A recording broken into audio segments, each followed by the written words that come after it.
Hello mga boss, nagbabalik ulit ang GR Deco Official YouTube vlog. Ngayon sa video na to ay mag-unboxing na tayo ng Royal Cord. Gagawin kong extension wire, dagdag accessory sa aking bulilit na sound system. Ito siya mga boss. Ayan. Mabigat mga boss. 50 meters to. Bali nabili ko to sa TikTok.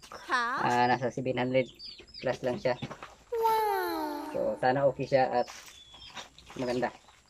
So unbox natin mga boss. So bago natin to i-unbox mga boss, at kung napadpad ka sa aking video na to ay huwag kalimutang mag-subscribe at i-hit ang notification bell para lagi kang updated sa aking mga bagong video. So hindi natin patatagalin mga boss. Buksan natin. Unboxing.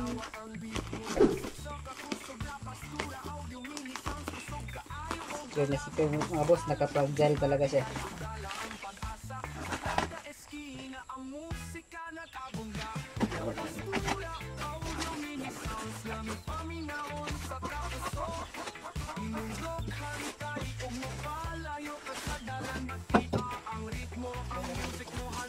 Ayan, nakita ko na mga boss.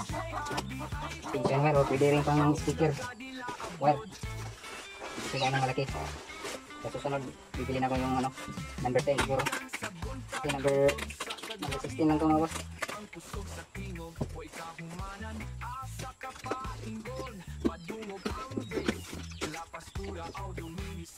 Ah, 50 meters na yan.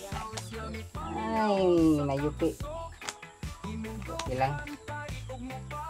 Sana ano, walang putol yung kable niya. Sisira natin ito mamaya. 50 meters po mga boss. Kasi ako na gani, naka-fragile na ganyan. Hindi kaya akong safety. Yung nakapangit lang mga boss, naka-fragile, pero ito yung ano, sira yung plastic. May plano pa naman sana kung gagamitin to, pero sira na eh. Walibag na dito. Yun lang mga boss.